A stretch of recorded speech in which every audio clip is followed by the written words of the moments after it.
নমস্কাৰ, মই কংকন ডেকাই কবি ৰাজদীপ নাথৰ এটি কবিতা আবৃত্তি কৰিব প্ৰয়াস কৰিছোঁ। কবিতাৰ শিৰোনাম ভূপেন হাজৰিকা। তেওঁ ভূপেন হাজৰিকা অসমীয়া জাতিৰ এক জাগ্ৰত সত্তা। তেওঁ ভূপেন হাজৰিকা,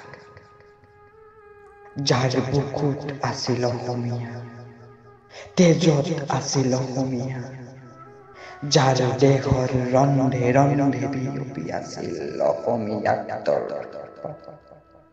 যাৰ দেহৰ ৰন্ধে ৰন্ধে বিয়পি আছিল অসমীয়াৰ শিপা। অসমক ভাল পোৱা, অসমীয়াক ভাল পোৱা, জাতিক ভাল পোৱা, দেশক ভাল পোৱা নিস্বাৰ্থ মানুহজনেই আছিল ভূপেন হাজৰিকা।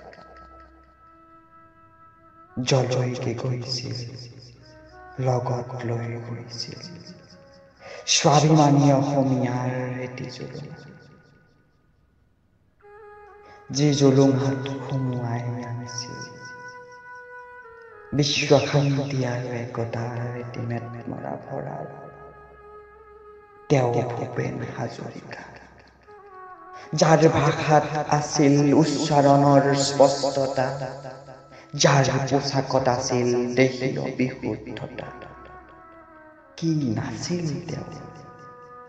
তেওঁৰ নামৰ আগত আছিল ডক্টৰেট ডিগ্ৰী, দেহত আছিল জ্ঞান আৰু প্ৰজ্ঞাৰ দুখনিবাহী।